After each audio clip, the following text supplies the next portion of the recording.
attending the League of Women Voters of Santa Fe County's Candidate Forum for the contested primary race for County Commissioner, District 1. I am Stephanie Schlanger. I will be the moderator. We do have a Spanish translator available tonight, so please see her over here if you need earphones.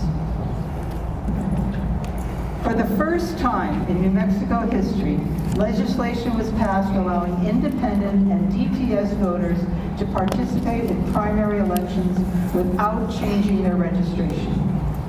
Information on the semi-open primary legislation is available at the entrance table or at lwvssc.org.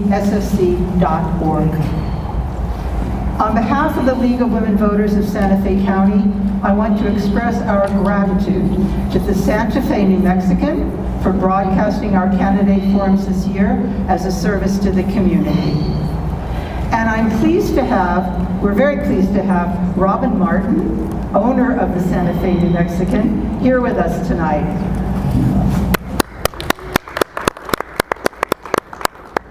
The League has also had the good fortune to work with the Pojoaque Valley Middle School for the use of this fine venue.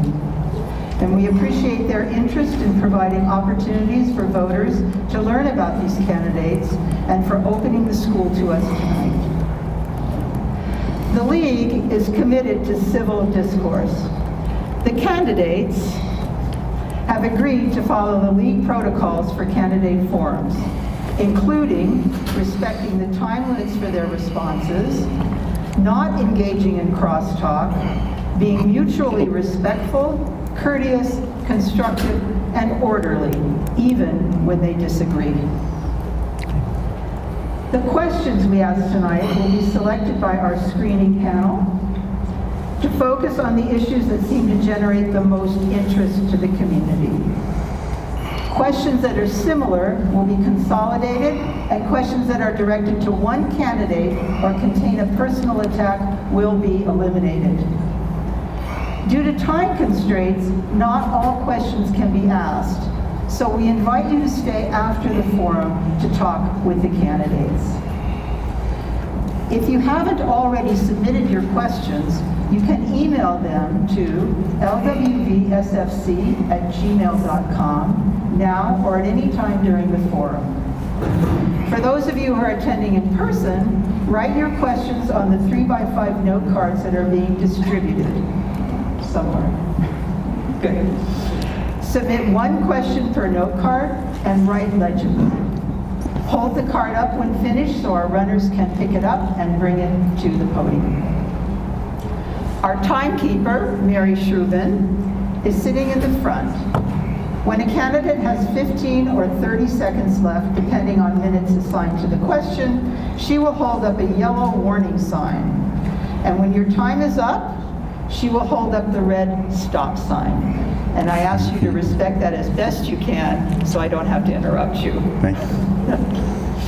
In the interest of time, please save your applause until the end of the forum.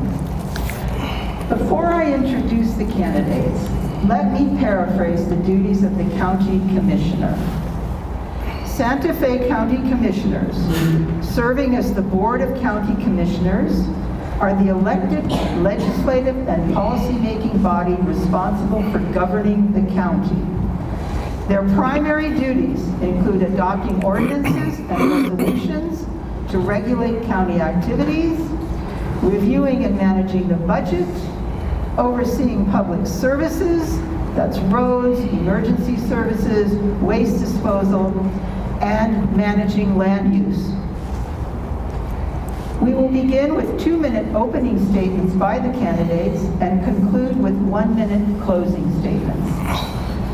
We will hear first from candidate Justin Green and then from candidate Henry Roybal. Mr. Green. Good evening, everybody. Thank you for coming out to Pojoaque, to the middle school here. I want to thank the New Mexican and the League of Women Voters. I go to as many of these town forums for all the different candidates and really appreciate the work that both of these organizations do. Thank you for being here today. My opening statement starts with a little bit of looking back. You know, for decades, I had heard about the failures of our local government. It was sad to hear the frustration and desperation in people's voices. Then, 5 years ago, my family needed help from government. In our case, we needed help from the police. We were frustrated, we were desperate. Our lives were in danger and the police didn't do anything. Our local leaders didn't do anything. We were alone when we needed help. Sadly, we realized we actually weren't alone. There were a lot of people that needed help from government, and it seems the government wasn't working for everyone. If you needed something, help from the police, a road fixed, help with a permit, it didn't matter what it was. It just wasn't happening. So when I needed help, we did it ourselves.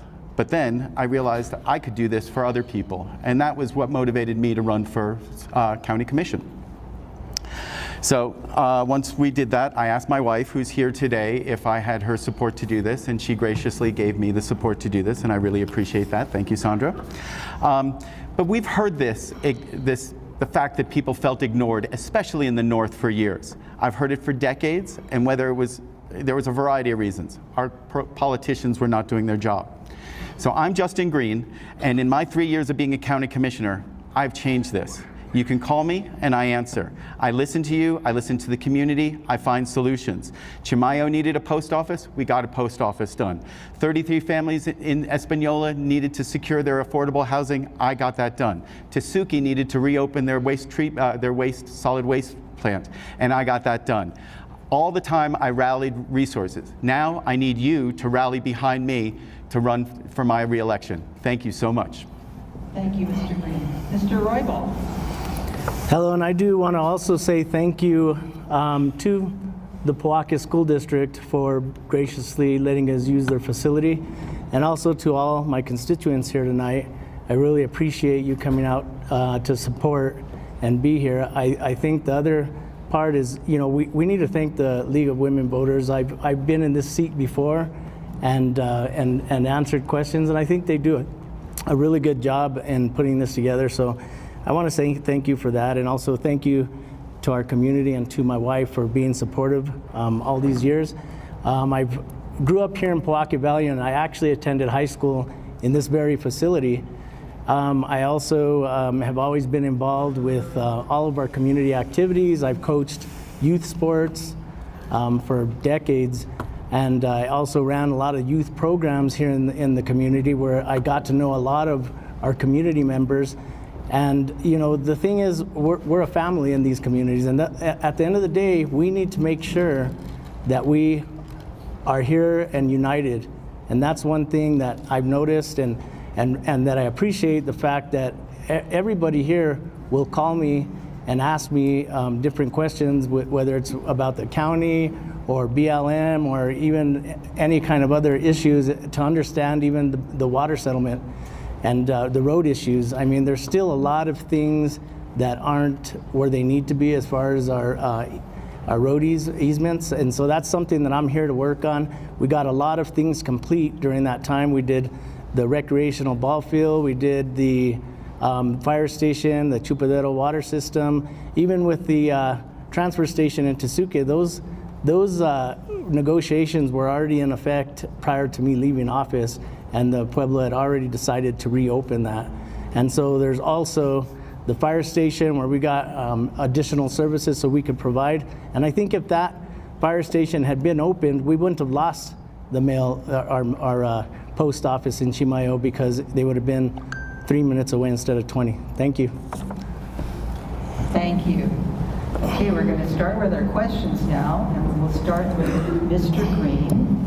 And here is the question. What are the 3 most important things the upcoming county plan should address? So I think you're discussing the county general plan and the SLDC, the county code update. So this is another case of something that is long overdue, that previous to when I took office, this had been sitting on the back burner and nobody had prioritized it. And so 3 years ago, when I became a county commissioner, I started pushing our county to prioritize this in our in our strategic plan. And now we've started to put it on the schedule to be completed within about 30 months, 2.5 years.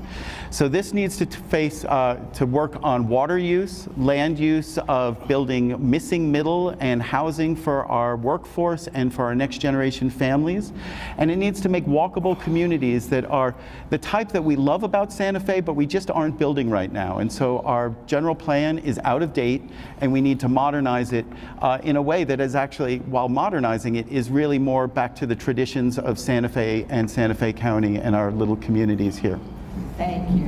And I forgot to mention that this was a 1-minute question, but you did a great job. Thank you. Mr. Roybal. Can you repeat the question? Yes. What are the 3 most important things the upcoming county plan should address? So I feel that there's a lot of things, especially the land development code, sustainable land development code. There's issues with that code that have been there for a long time. And when I was a commissioner, I asked for them to do a review and work with our realtors and also our developers in the area to see what areas needed to be fixed. A lot of, in this community, we use, as far as low or affordable housing, families give their kids or their children land, and the children develop those properties into houses and homes for them.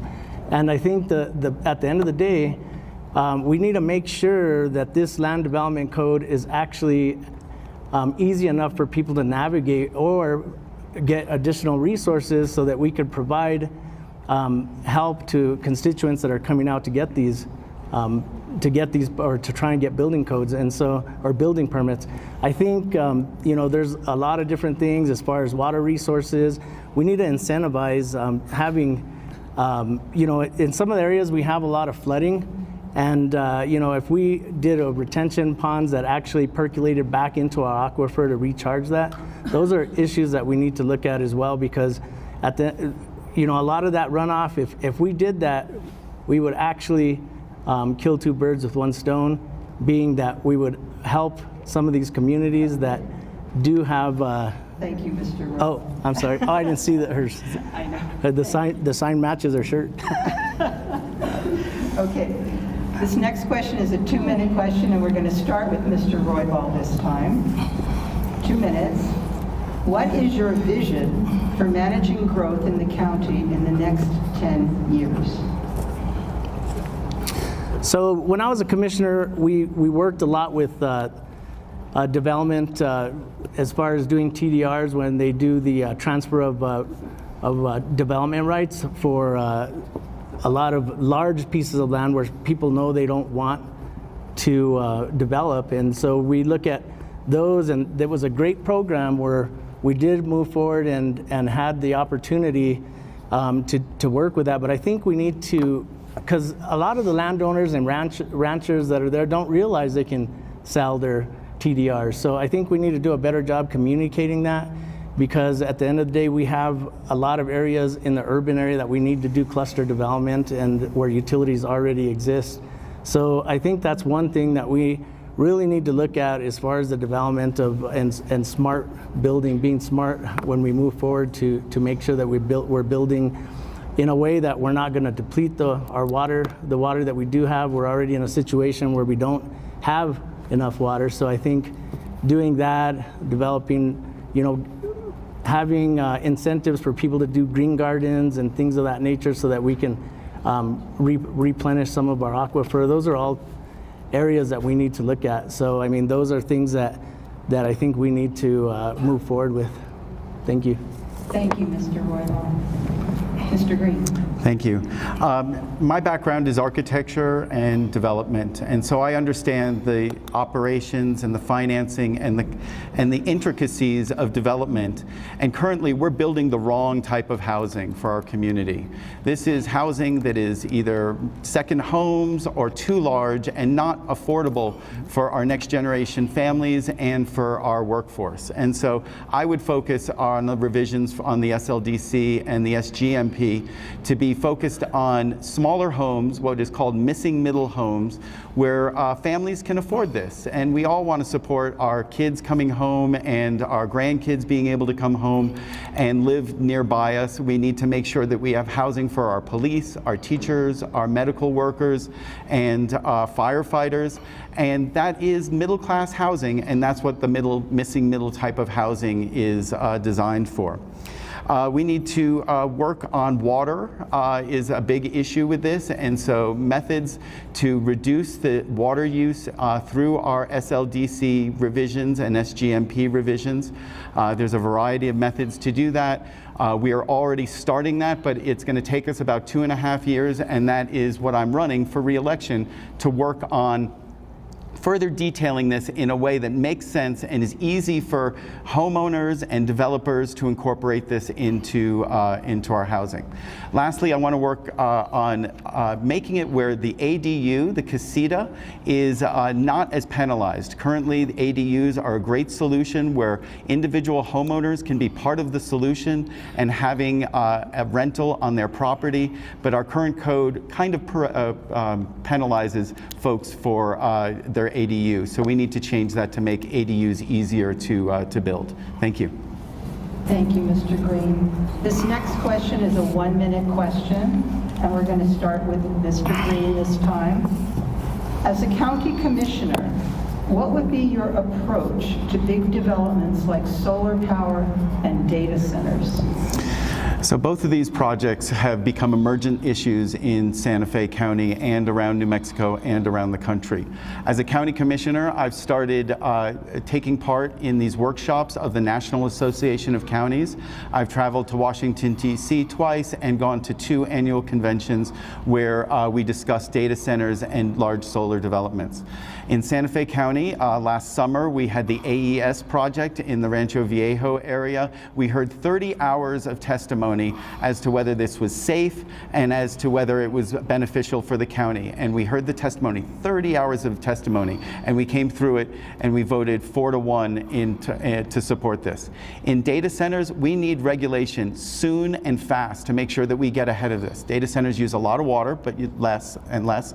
And they use a lot of energy, more and more. But most importantly, there is an emergent issue with toxic sludge, because when they recycle water, some of the byproducts of that is a toxic issue, and we need to make sure our regulations protect our community with that. Thank you. Thank you, Mr. Green. Mr. Roybal. Thank you. So with solar power, I mean, it's something that I've always pushed for, and when I worked at when I was a commissioner at the county, we brought a lot of initiatives forward. We did a lot of charging units for the county buildings, and also we also brought in Year One to look at our facilities to make sure that they are meeting the criteria and they're very efficient. So solar is very important for us in New Mexico, because we have some of the best environment for solar power. As far as the data centers, I mean, it's something that we have to be very smart with, because there is a lot of issues where we can, there's a lot of contamination, environmental issues. We have to be smart with however we move forward with these data centers, whether we decide to do it or we decide not to, but we have to engage our community and make sure that they're involved, because at the end of the day, we need to make sure we protect them, and we need to make sure that we're doing everything safe, and if it doesn't make sense, then we shouldn't do it. Thank you, Mr. Roybal. This is a 2-minute question, and Mr. Roybal, we will start with you this time. What would you do to increase affordable housing in the county? And are short-term rentals part of the problem? I think short-term rentals, especially when you look at predatory buying, people that are, businesses and corporations that are buying a lot of short-term rentals in our community and our state, it does cause issues. I know for a fact that there's a lot of people that invest in real estate so that they can use it as either an STR, a long-term rental, but I think they have to make the decision on how they want to support, which way they want to use it. But at the same time, if somebody has 2 or 3 STRs or long-term rentals because they want to use that to subsidize their income and they want to use that to subsidize their retirement, then I think that's okay, but we really need to put laws in place that do not allow for predatory buying of these properties in New Mexico. And what was the second part of that question? The second part was the short-term rentals part. And what was the first part? The first part was, what are you going to do to increase affordable housing in the county? I think that our developers should increase the percentage of affordable housing that they do in their development. I think right now the percentage that we have just isn't enough, and we need to incentivize that to our developers so that we can produce more low-income housing. I know there's a lot of apartments going up, but not everybody wants apartments. We need to have more affordable housing. There's so many of our teachers, and sometimes we have 2 people working and they still can't afford it. And then our long-term rentals, the rent is just as expensive as a mortgage. So we have to find a way to help these people so that they can increase their credit and they can actually afford to purchase a house. Thank you. Thank you so much. Mr. Green. Thank you.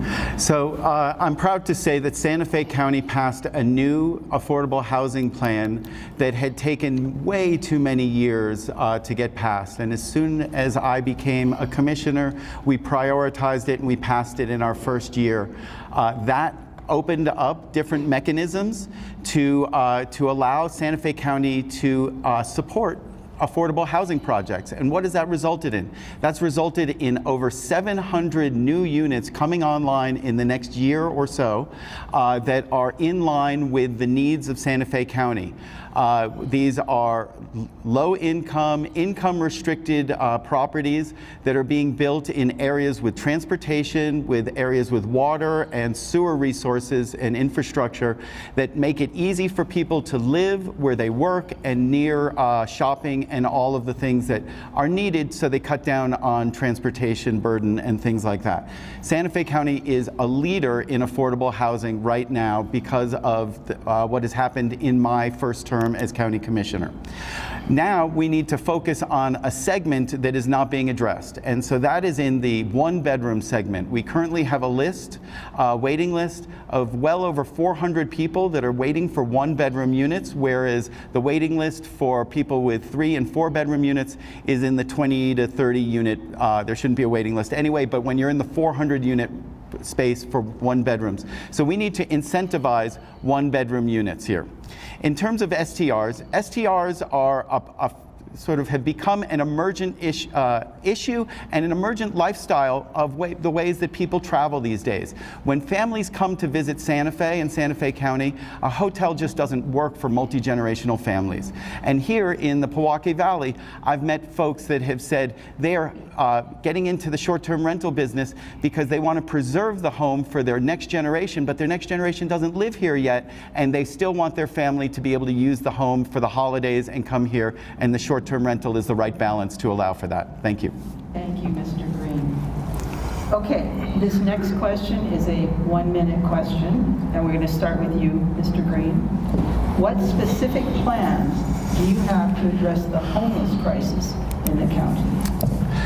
So Santa Fe County has become a partner in a number of homeless solutions and solutions where people are facing the threat of homelessness. So Santa Fe County, under my leadership, helped become the fiscal sponsor for the Interfaith Shelters ROCK program and project that is located in the city of Santa Fe, where most of the burden is, but Santa Fe County is in a unique situation where they can support these projects, whether it's anywhere where it's in the city or in the county.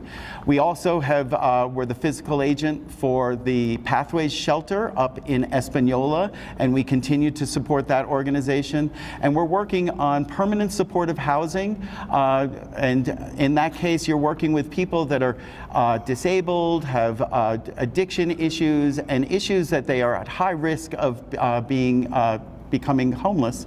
And Santa Fe County is very targeted at that right now and hadn't done that in the past. Thank you. Thank you. Mr. Roybal. Okay, thank you. I think I've seen a lot of movement as far as small homes when I was a commissioner, and some of the areas off of the old Pecos Trail. We also have, my idea is some of the research I've done is some of the states have like a yurt village basically, because part of the component of some of these homeless shelters is having medical available to them, because so many times it's such a high burden for our society, or I guess it's quite a bit of money by the time somebody goes to get treated for an injury that could be treated with just first aid, gets to a point of infection where now it costs thousands and thousands of dollars for us to treat them. So if we have these medical facilities and doctors available in some of these neighborhoods and villages that we can put together in different areas of Santa Fe County, that will really serve well for our homeless population. And also, Thank you, Mr. Roybal. oh, Thank you. Okay, this next question is 2 minutes, and we're going to start this time with Mr. Roybal. How would you overcome jurisdictional issues that come from the 4 government entities pertinent to District 1, 2 counties and 2 pueblos? so in District 1, we actually have 2 cities, 1 county and 4 pueblos. So I think the biggest thing is trying to work together. You have to visit each one of these entities. And during my time as a commissioner for the first 8 years, I spent time with every single one of these entities. We worked on road settlement agreements that took over 3 years, and we were meeting bi-weekly to figure out how we can fix those issues and come together in agreement. And so, I developed really strong relationships with both the city of Espanola and also with the city of Santa Fe. I worked very closely with a lot of the councilors in both areas and the mayor. I've also met with all the governors in the district and worked closely with them to fix the issues that we have. And I think at the end of the day, if we can collaborate even more with all of the government entities and identify the needs of our community, working together to get grants as far as with federal grants and with county and city all together, we can really do some amazing projects for our constituents. Thank you. Thank you. Mr. Green. Thank you. So I started my career working at the city of Santa Fe as a planner, working on the rail yard. So I've got good relationships with the staff and with the elected leaders at the city of Santa Fe. Just this weekend, I was in Espanola meeting with the mayor and the chief of the fire department. I have a really beautiful note that he sent me thanking Santa Fe County and thanking me personally for coming up to make sure that Espanola was in a good shape and that they had everything that they need. Our team at Santa Fe County was up there with 9 units of the fire department on Friday night through the night fighting the fire alongside our brothers and sisters from Espanola, Okeowinge, Santa Clara, the BIA, and the National Guard. It was an amazing, amazing firefighting effort. We actually have 5 pueblos, 4 that we have in their entirety here, and then we have a portion of Santa Clara. I was talking with Santa Clara Pueblo earlier this week. I was talking to Nambe Pueblo. I have a meeting with Nambe Day in Pojoaque that I've coordinated with the Department of Transportation tomorrow at 11 a.m., where we're talking about transportation issues for the Pojoaque Basin Regional Water System and the construction that's going to be starting on Highway 503. This is a meeting that I organized in an effort to make sure that the Pueblos had a voice in this. The Bureau of Reclamation and the contractors had informed us and said, we may be starting this in 2 weeks, but they hadn't bothered to tell Santa Fe County, and they hadn't bothered to tell Pojoaque and Nambe Pueblo. So I organized this meeting, and we're going to be meeting tomorrow with the Secretary of Transportation.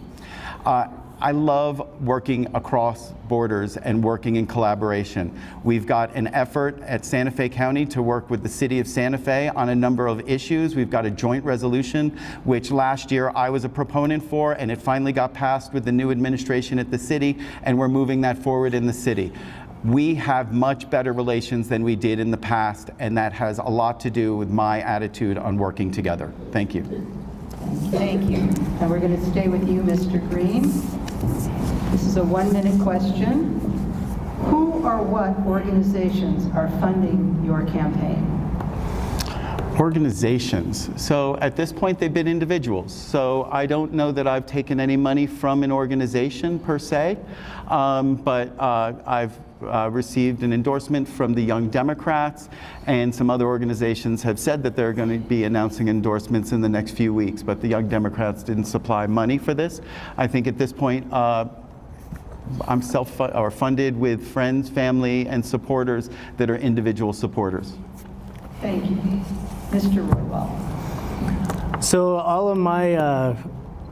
of the funding that I've received have all been from constituents within the district. We had a fundraiser, and it was very successful. A couple of weeks ago, I think we had about 300 to 350 people in attendance. That was a really big fundraiser, and we did really well. Again, it's all been people from either the district or right outside the district that all came together, and that's where all of my funding has come. I know that you do see out-of-state funding sometimes, but none of my funding has come from out of state. And so I just want to say that, and also say that, I want to thank the constituents, because I wouldn't be where I'm at with the funding if it wasn't for them being so generous. So thank you all. Thank you, Mr. Roybal. The next few questions are going to focus on water. And we're going to start with you, Mr. Roybal. What methods can the county implement to guarantee an adequate water supply now and in the future? And this is 2 minutes. Okay, there's a lot of different ways that we can incentivize this by, we have to incentivize doing more rain gardens, infiltration basins. I've seen so much of our community be devastated by floods that if we did these infiltration basins, we would be able to capture that water like we're capturing, the sun from solar, and we would actually benefit our constituents by not having them go through such devastation. Plus, we would recharge our aquifers by doing this. I think we also need to incentivize for our constituents getting better fixtures so that they're higher efficient, and working with even our Buckman direct diversion to make sure they're doing the maintenance necessary so we're not losing water, because there's a lot of lines that lose quite a bit of water over the years, and we need to make sure that we are doing that maintenance, and make sure even with this new water line that we're putting in the Pojoaque area that we have a very robust way of doing the maintenance, because at the end of the day, that's a lot of water that we lose. Incentivizing to our constituents, and even doing catch basins, and incentivizing somehow with the legislature to get funding to be able to for individuals to be able to afford to do that, because we need to figure out a way to keep the water in our basin instead of having it go down to the Rio Grande and out of our state. Thank you. Thank you. Mr. Green. Thanks. The water is the most important issue that Santa Fe County is dealing with right now. And I've taken it on to learn as much as I can. I have my water gurus who are both in the freshwater side of the equation and in the wastewater side of the equation. And I learn so much from them, and they are advisors that I can call on all the time. I've been the vice chair. I'm currently the vice chair of the Buckman Direct Diversion, which supplies Santa Fe County with most of its Rio Grande water for the, not for District 1 per se, but is for the area around the community college and for El Dorado. But it's a big project that Santa Fe County is a partner in, and I've learned a lot about that and been very active in the $79 million rebuild of that project where there were defects, and we've won a settlement to get $79 million to rebuild it, right? And I was chair of that organization last year and very active in that as well. I'm also very, very active in the Pojoaque Basin Regional Water Systems planning. There is a Northern Tributaries four partner meeting where periodically or for part of the meeting Santa Fe County is invited. I have attended a bunch of those meetings, almost all of them in my 3 years of being on the board. I asked to be invited and they said, wow, this is so nice. We've never had the attention of a county commissioner before. Why don't you join us? And so this has been wonderful to be a part of that. All 4 pueblos and Santa Fe County sit around a table and we plan out the Pojoaque Basin Regional Water System. Then in terms of making sure that we have enough water for the future, Santa Fe is a partner. Santa Fe County has been become a partner of the return flow pipeline from the Paseo Real wastewater treatment plant, where we will get more water in our Buckman Direct Diversion assets, and we can work on leveraging that will supply us with 3 times more water than we take from that. Thank you. Thank you. We're going to stay with you, Mr. Green. This is a question asking you to talk about acequias. Very important to us here in northern New Mexico. What are the challenges to our acequias and what are the needs? So I like to tell my first night when I came to visit my mother about 37 years ago when I first moved to Santa Fe. My first night was on the Acequia Madre in Santa Fe, and I drove in the middle of the night, and I woke up in the morning, and the sound of the acequia was outside my window, and I had never been here, and I didn't know that the acequias weren't everywhere, and it was so wonderful. It was one of the best sounds you could have.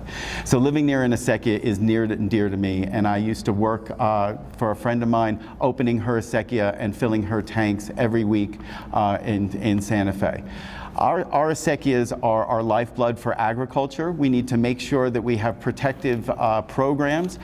For Santa Fe County, I've been working on trying to create an office of acequias so that all of our acequias have someone that they can turn to say, hey, we need to borrow a backhoe for a day to take out a root, to clean out a culvert, to do this. We used to do this in Santa Fe, but they stopped doing it just a few years ago. We need to get back into the business of helping our acequias. We can also help with grant writing, and we can also help with collaborating across acequias.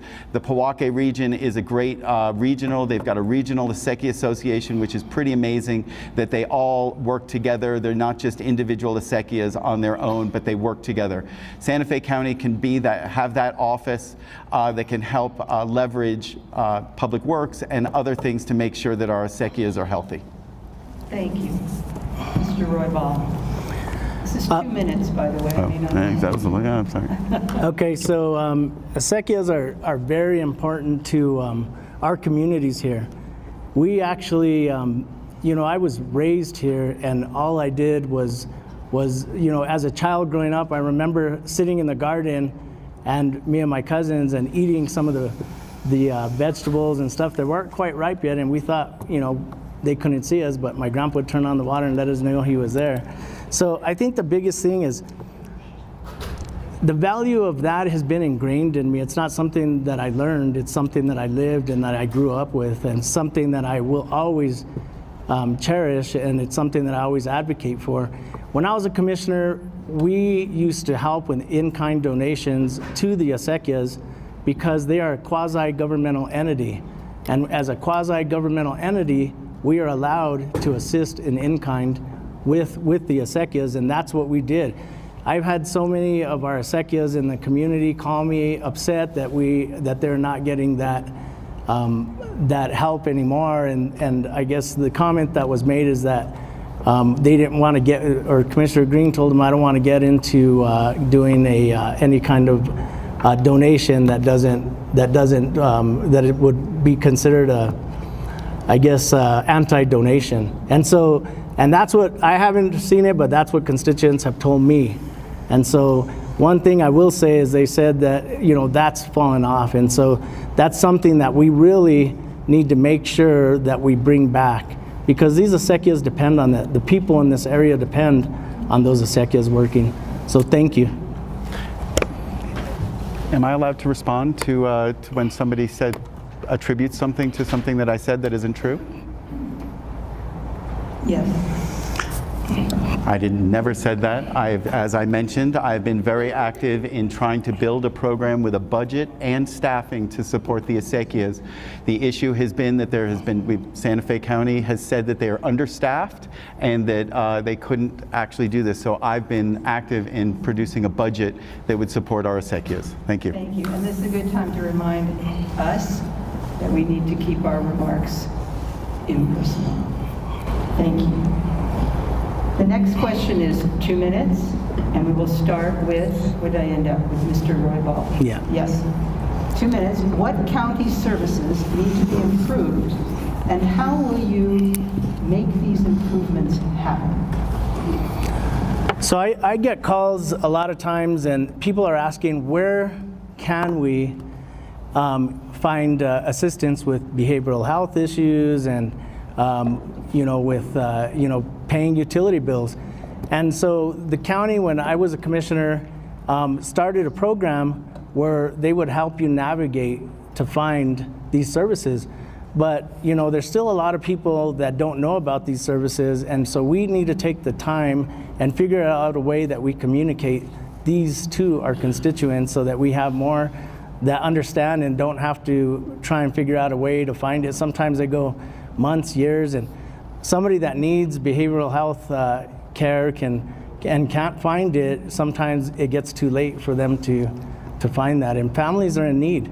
We need to figure out a way to maybe get out to the churches and get out to all the community services that already exist, including senior centers, because a lot of our senior citizens and grandparents and grandmas are actually raising their grandchildren. And so you look at our DeVargas Funeral Home or any of the other ones, so many young people that have passed away, and it is something that we have to provide services for opioid addiction and also for behavioral health services. So I think that's something that we really need to try and focus on more. So that's one thing that I think we need to work on. And what was the other part of that question? How will you make these things happen?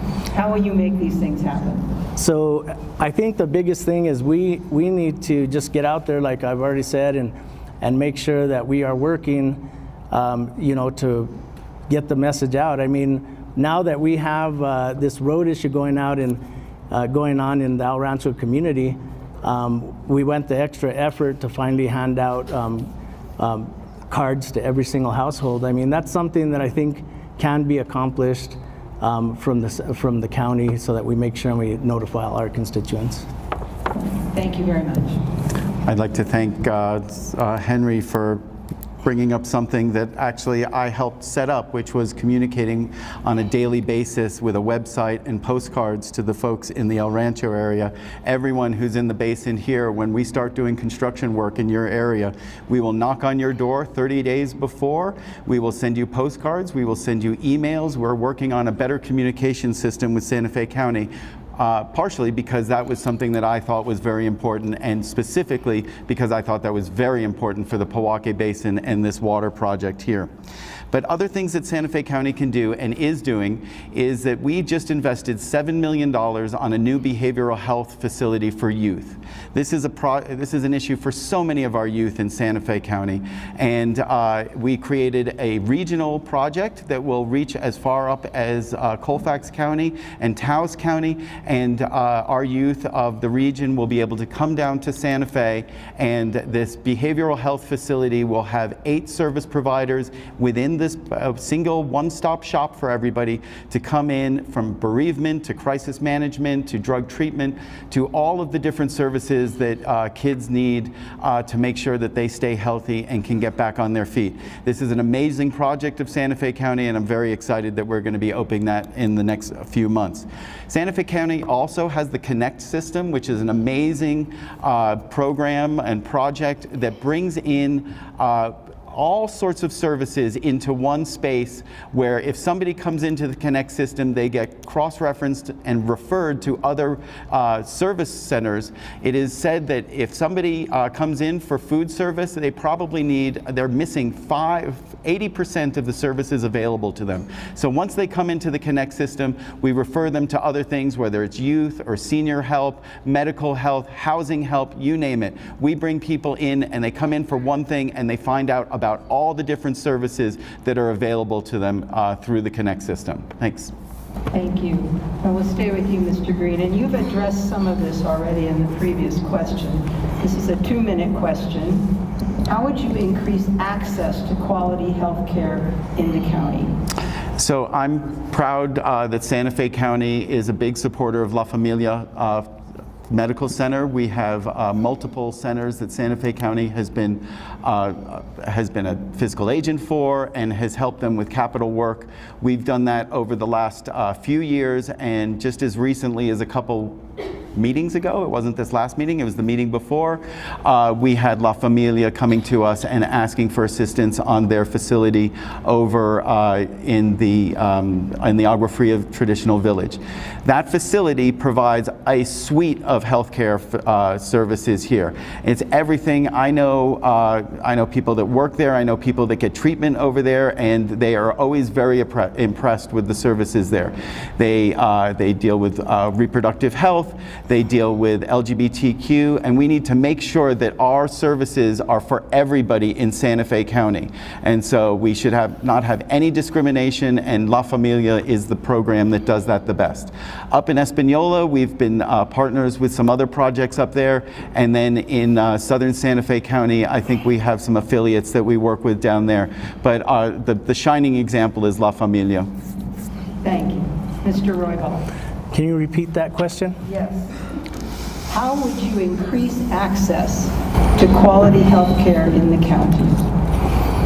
So I would agree that La Familia does a phenomenal job, but we need to invest in other organizations like La Familia to make sure that we have enough services for our constituents. I know that I work very closely with the Pathways Shelter with Ralph Martinez. We made sure that we had an area. We purchased an old hotel in Espanola that we transformed into a transitional living for folks. And so those are services that we need to make sure and provide. And as far as healthcare, like I said, expanding La Familia and looking and working with them to get them additional funding so that we can expand those services is something that we need to work on. Thank you. Thank you. Thank you. We'll stay with you, Mr. Roybal. This is a question about high-speed internet. Is it adequate or not here in the county, and what would you do to support access to high-speed internet? So in the county, especially in this district, in the northern Santa Fe County, it absolutely is inadequate in the majority of the area here.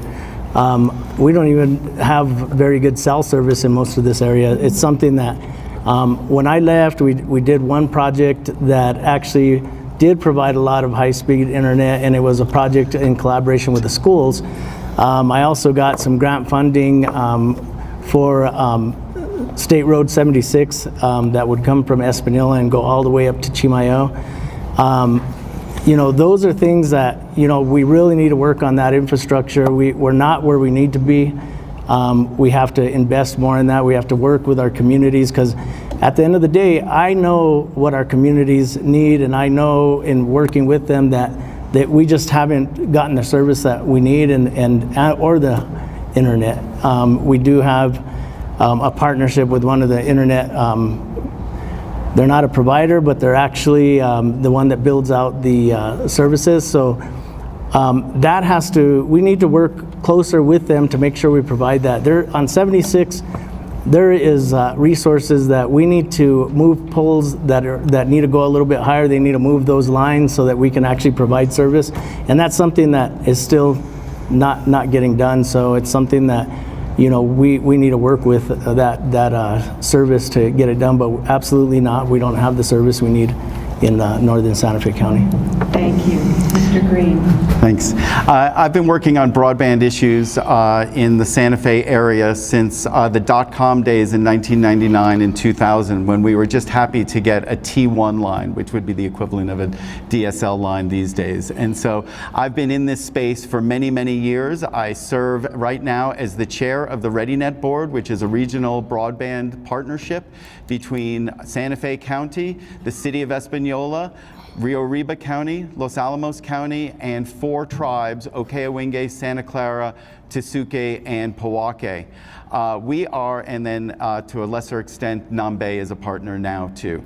We are working on managing this, and we helped build the 76 corridor line that goes to Chimayo. We just lit up a new cell tower in Chimayo. It happens to be on the Rio Arriba side of the line, but it serves the Chimayo and Santa Fe County Valley over there.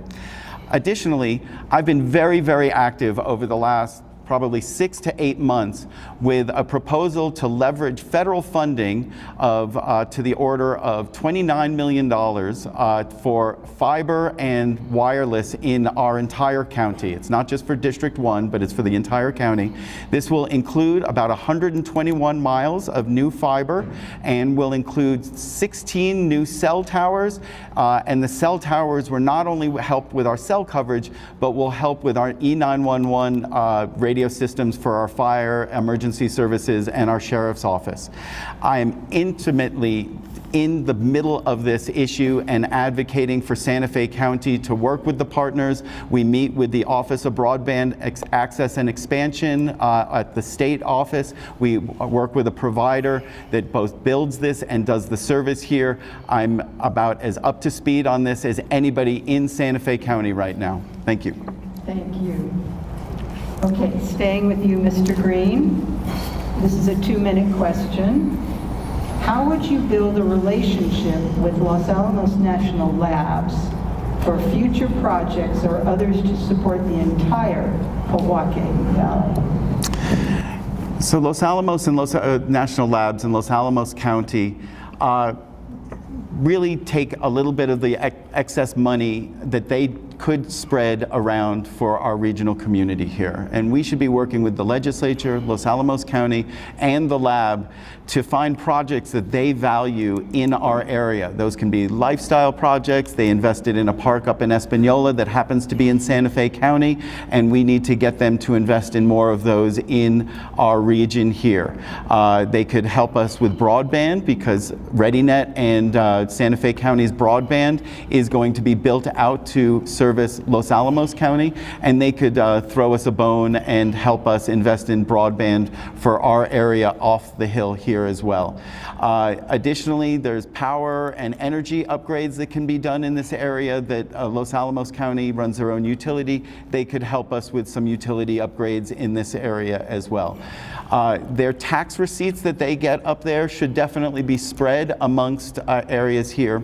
And lastly, I've been an advocate for a concept that I call 1% for housing, which would be asking the federal government and to create a program where 1% of all lab budgets, not only Los Alamos, but it would be Sandia, it would be Lawrence Livermore, it would be all of the labs, 1% of their budget would be given to regional housing solutions so that we could address our housing. Because right now, while we love the lab on certain levels, they add so much of a cost burden to us because they inflate rents and inflate prices here, and so we need them to be part of the solution, less part of the problem. Thank you. Thank you. Mr. Roybal. So with, was your question asking about Los Alamos Laboratory and the county? How would you build a relationship with Los Alamos National Lab for future projects? Okay, so not the or county. others to support the entire Pojoaque Valley? Okay. When I was a commissioner, I met with, towards the end of my term, with Los Alamos National Laboratory and some of their facility directors, because they wanted to see about doing some, I guess, RV parks in Santa Fe County. And they wanted, because they're going to have specialized craft that are coming in and out for some of their projects.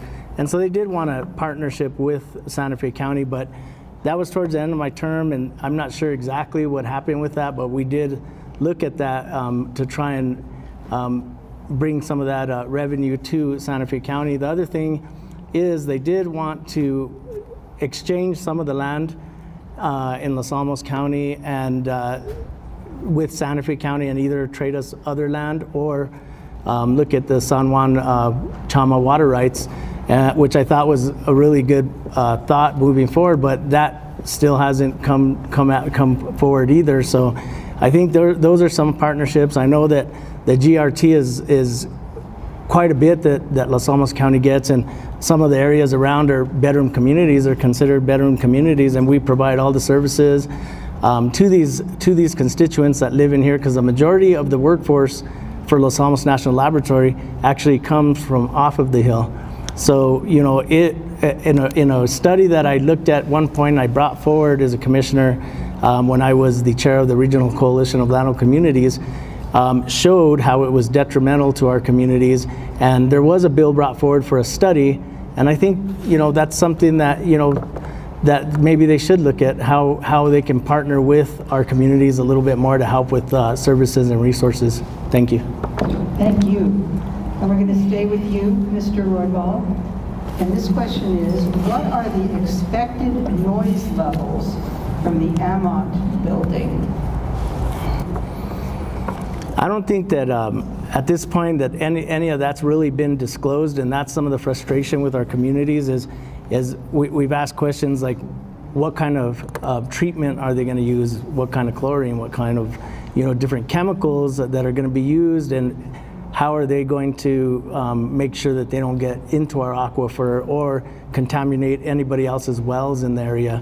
So those are questions that, you know, some of them that people are really frustrated with. I don't know what the noise level is because nobody's disclosed that yet, but it's very concerning because the location where it's at, I mean, there's so many residents downhill from the location, so it's something that they need to make sure that we communicate to our constituents and let them know that we're looking out for their best interests and that we are going to keep them safe. And I don't think that has been really communicated to our constituents in the area, so that's something that we really need to work on. Thank you. Mr. Green. Thank you.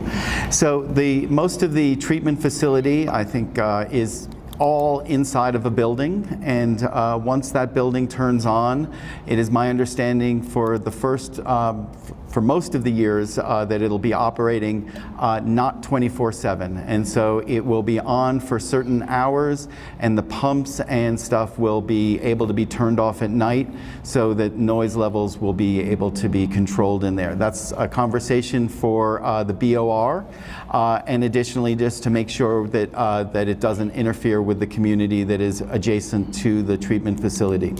There are some pumps that are going to be around the county, and those will also have to be managed in a way that doesn't interfere with the neighbors around it.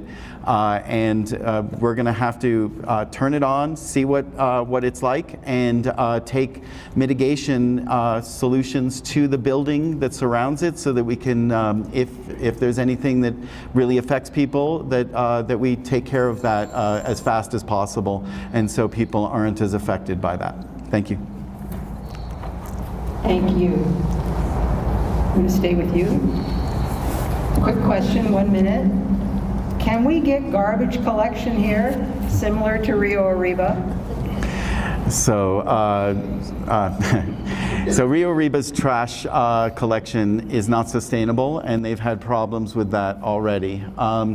Trash costs about 10 times more than it collects in terms of revenues here. So that is definitely, you know, while we would all love it, it is not financially feasible, we can look into it, but it is difficult. We had a report from our solid waste division, and that even with the current system, we only take in 1/10 of the income that would be needed just to run the system without pickup. But in my time as a county commissioner, I helped reopen the Suzuki transfer station. Those negotiations were not started before I took office. In fact, they were left. Relations with that pueblo were in terrible shape when I took office, and I helped restore those. But the good news is that we're building about less than a half a mile from here, right across 502. Santa Fe County is building a $3 million transfer station that will be a modern transfer station for everyone in the Pojoaque Valley. Thank you. Thank you. Mr. Roybal. So in regards to the modern transfer station, that was at the end of my term that we were already talking about and already had a design for that, and 4 years later we still don't have it. I know that we do have a lot of expenses when it comes to trash pickup, but what I don't understand is if the community has asked that, why don't we do studies to see what it will cost and see if the community agrees that this is a price they would be willing to pay. And I know sometimes they say, well, we're going to subsidize, we're subsidizing the amount that our constituents are paying as far as their punch cards, but I've always said, well, we're subsidizing it how? With their tax dollars? So it doesn't really make sense. We need to figure out how to think outside the box and make sure that we address these issues. I mean, just because, if they're still asking the question, then I guess it hasn't been communicated to our constituents. So thank you. Thank you. We'll stay with you, Mr. Roybal. This is a 2-minute